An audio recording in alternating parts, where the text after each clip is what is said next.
नमस्कार दोस्तों, स्वागत है आपका आज के इस न्यू सेशन में। तो आज हम बात करने वाले हैं अपने स्टैटिक जीके के सेट नंबर 6 की। और ये जो हम करवा रहे हैं ये आपकी रुक्मणी पब्लिकेशन की जो किताब है स्टैटिक जीके की उसको करवा रहे हैं, ठीक है। और ये सारे PYQ हैं, सारे जो भी मतलब आपके वनडे कॉम्पिटिटिव एग्ज़ाम होते हैं तो उसमें आए हुए सारे क्वेश्चन हैं ये, ठीक है। हम अपनी तरफ से नहीं बना के ला रहे, ठीक है। तो शुरुआत करते हैं अपने पहले क्वेश्चन से। तो हमारा पहला क्वेश्चन है पहला क्वेश्चन हमारा कह रहा है कि 5 विकासशील देशों के अंतर्राष्ट्रीय संगठन ब्रिक्स में कौन कौन से देश शामिल हैं। तो आपको बताना कि ब्रिक्स में कौन कौन से देश शामिल हैं। ऑप्शन नंबर ए है आपका ब्राज़ील, रशिया, भारत, चाइना और साउथ अफ्रीका। ब्राज़ील भी है, रशिया भी है, भारत भी है, चाइना भी है और अब सबसे जो लास्ट में ऐड हुआ था वो साउथ अफ्रीका। तो आपका ऑप्शन नंबर ए ही ठीक हो जाएगा इसका, ठीक है। तो यहाँ पे हमारा ऑप्शन नंबर ए इसका ठीक आंसर हो गया। एक बार को दूसरा ऑप्शन भी देख लेते हैं। ब्राज़ील, रोमानिया गलत है। ब्राज़ील, रूस, इंडोनेशिया गलत है। स्पेन भी नहीं है। ब्राज़ील, रोमानिया, भारत, चीन, सोमालिया नहीं है। तो ऑप्शन नंबर ए इसका आंसर हो जाएगा, ठीक है। चलते हैं क्वेश्चन नंबर 2 पर। क्वेश्चन नंबर 2 में आपको करना है मिलाना है, ठीक है। सूची 1 को क्या करना है, सूची 2 से आपको मिलाना है। तो ये आपको बताना है कि नेशनल इंस्टीट्यूट ऑफ इम्यूनोलॉजी कहाँ पर है। तो नेशनल इंस्टीट्यूट ऑफ इम्यूनोलॉजी आपकी न्यू दिल्ली में है, ठीक है। National centre for sale science, national centre for sale science आपका ये है गुड़गांव में, ठीक है। Centre for DNA fingerprinting and diagnostics ये आपका हैदराबाद में ही है, ठीक है। नहीं, हमने गलती कर दी है, ये हैदराबाद में नहीं है।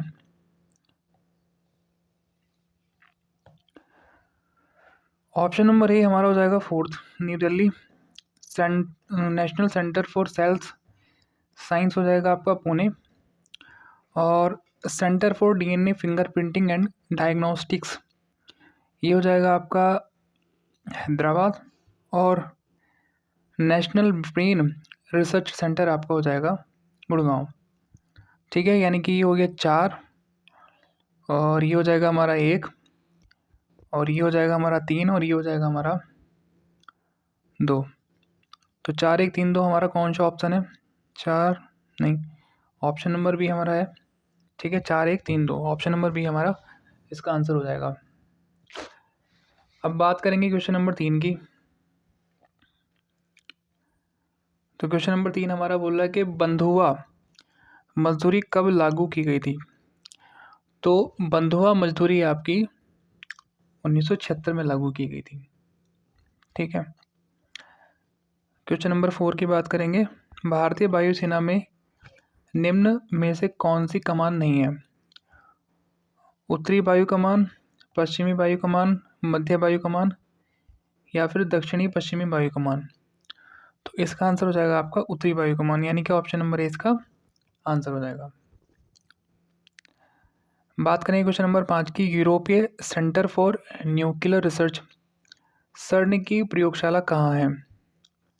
तो जो सर्न की प्रयोगशाला है वो है आपकी जेनेवा, बीजिंग या फिर टोक्यो। तो इसका आंसर हो जाएगा आपका जेनेवा, ठीक है। ऑप्शन नंबर ए स्विट्जरलैंड, जेनेवा। क्वेश्चन नंबर 6 कह रहा है कि अर्जुन पुरस्कार पाने वाली पहली भारतीय महिला थी, उनका नाम बताना है आपको। ऑप्शन नंबर ए है KJ Udeshi, option number B N Lumsden, option number C Lakshmi N Menon या फिर ऑप्शन नंबर डी एन पोल्ले। तो इसका आंसर होगा option number B N Lumsden. Question number 7 है हमारा। मानव विकास सूचकांक प्रतिवर्ष किस संस्था द्वारा जारी किया जाता है? Human development index. तो ये जो जारी होता है आपका option number B, united nation development, ठीक है, यूएनडीपी के द्वारा, यूनाइटेड नेशन डेवलपमेंट प्रोग्राम।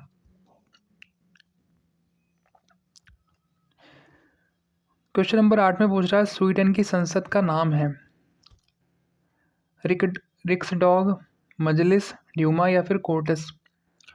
तो इसका आंसर हो जाएगा आपका ऑप्शन नंबर ए, रिक्सडॉग।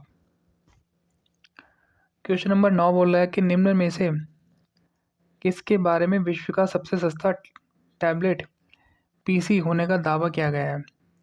आकाश, चिराग, विद्यार्थी या फिर वसुधा।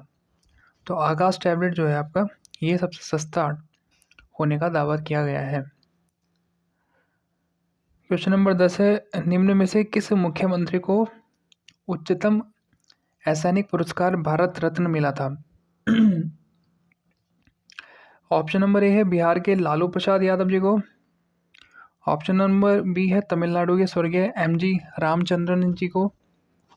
ऑप्शन नंबर सी है पश्चिम बंगाल के ज्योति बसु को, या फिर ऑप्शन नंबर डी है आंध्र प्रदेश के स्वर्गीय एनटी रामाराव को। तो ऑप्शन नंबर बी, तमिलनाडु के स्वर्गीय एमजी रामचंद्रन जी को क्या हुआ था, जो था मुख्यमंत्री को उच्चतम असैनिक पुरस्कार भारत रत्न मिला था। ठीक है। क्वेश्चन नंबर 11 हमारा बोल रहा है कि भारत में प्रथम स्टॉक एक्सचेंज किस वर्ष में स्थापित हुआ था? तो भारत में सबसे पहला जो स्टॉक एक्सचेंज स्थापित हुआ था वो था बॉम्बे स्टॉक एक्सचेंज, यानी कि बीएसई। और ये स्थापित हुआ था आपका 1875 में, यानी कि ऑप्शन नंबर 20 का आंसर हो जाएगा। क्वेश्चन नंबर 12 की बात करेंगे। यूनेस्को द्वारा निम्नलिखित में से किस क्षेत्र में योगदान के लिए कलिंग पुरस्कार दिया जाता है, जो कि आपका 1952 से शुरू किया गया है? तो कलिंग पुरस्कार आपका ना तो साहित्य में मिलता है, ना ही खेलकूद के क्षेत्र में, ना ही राजनीति में। कलिंग पुरस्कार आपका साइंस के क्षेत्र में दिया जाता है और ये यूनेस्को के द्वारा प्रोवाइड किया जाता है। ठीक है। बात करेंगे क्वेश्चन नंबर 13 की, क्रिकेट के पिच की लंबाई क्या होती है? तो जो आप क्रिकेट खेलते हो, ठीक है, गली मोहल्ले में तो ऐसे ही बना लेते हैं, लेकिन अगर स्टैंडर्ड डे उस पर जाएंगे मेजरमेंट पे, तो कितनी होती है क्रिकेट के पिच की लंबाई? ऑप्शन नंबर ए है 20.75, 18.25, 20.12, 19.18। तो इसका आंसर होगा ऑप्शन नंबर बी, 20.12। ठीक है, 20.12 इसका आंसर हो जाएगा मीटर। क्वेश्चन नंबर 14 है भारतीय रिजर्व बैंक आरबीआई का राष्ट्रीयकरण कब हुआ था? 1950, 1949, 1951 या फिर 1955? ऑप्शन नंबर बी, 1949 को इसका नेशनलाइजेशन किया गया था। और क्वेश्चन नंबर 15, राष्ट्रीय फिल्म पुरस्कार किसके द्वारा प्रदान किया जाता है? मानव संसाधन विकास मंत्रालय के द्वारा, रक्षा मंत्रालय, विदेश मंत्रालय या फिर सूचना एवं प्रसारण मंत्रालय? तो ये होगा आपका सूचना एवं प्रसारण मंत्रालय, यानी कि ऑप्शन नंबर डी इसका करेक्ट आंसर हो जाएगा। क्वेश्चन नंबर 16 बोल रहा है कि पीएसएलवी से क्या अभिप्राय है? ऑप्शन नंबर ए बोल रहा है polar sunlight launch vehicle, polar space launch vehicle, polar satellite launch vehicle या फिर पब्लिक सैटेलाइट लॉन्च व्हीकल? तो ऑप्शन नंबर सी इसका आंसर हो जाएगा, polar satellite launch vehicle, PSLV.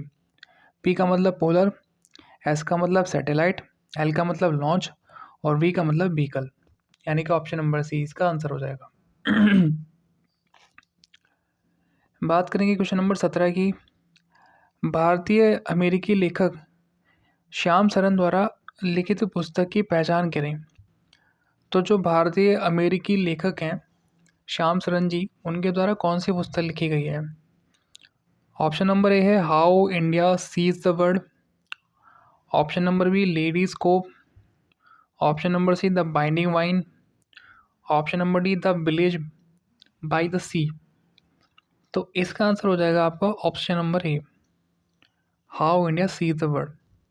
Option number A इसका आंसर हो जाएगा। क्वेश्चन नंबर 18 की बात करेंगे। कह रहा है सिग्मो क्या है। आपको बताना कि सिग्मो क्या चीज़ है। ऑप्शन नंबर ए गोवा का वसंत ऋतु का त्यौहार। ऑप्शन नंबर बी नीलगिरी की सबसे ऊंची चोटी। ऑप्शन नंबर सी एक प्रकार की रंगोली। या फिर ऑप्शन नंबर डी भगवान शिव के नामों में से एक। तो इसका आंसर हो जाएगा ये ऑप्शन नंबर ए, गोवा का वसंत ऋतु का त्योहार।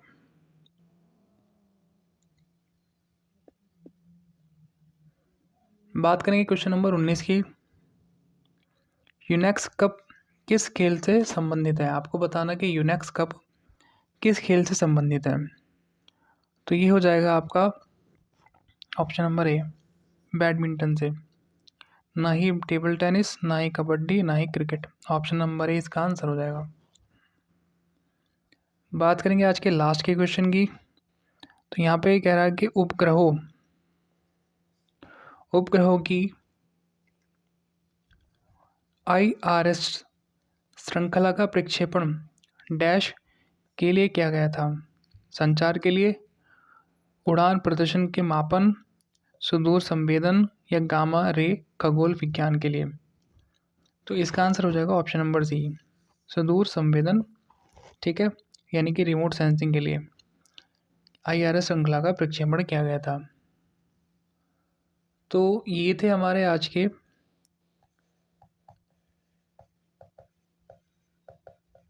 स्टैटिक जीके सेट नंबर 6 के 20 क्वेश्चन, जो कि आपके जितने भी आपके वनडे कॉम्पिटिटिव एग्ज़ाम है उनमें आपको हेल्प करेंगे। ठीक है, और हमारे टोटल सेट हैं ये 152। हम आपको 152 सेट कराएंगे। तो आपको 10-12 मिनट का टाइम अपना देना है और आप धीरे धीरे अपना जो भी स्टैटिक जीके है उसको अच्छा कर लोगे। चलिए, अगर आपको ये वीडियो पसंद आई है तो वीडियो को लाइक कर देना और चैनल को सब्सक्राइब कर लेना। मिलेंगे अपने नए सेट में।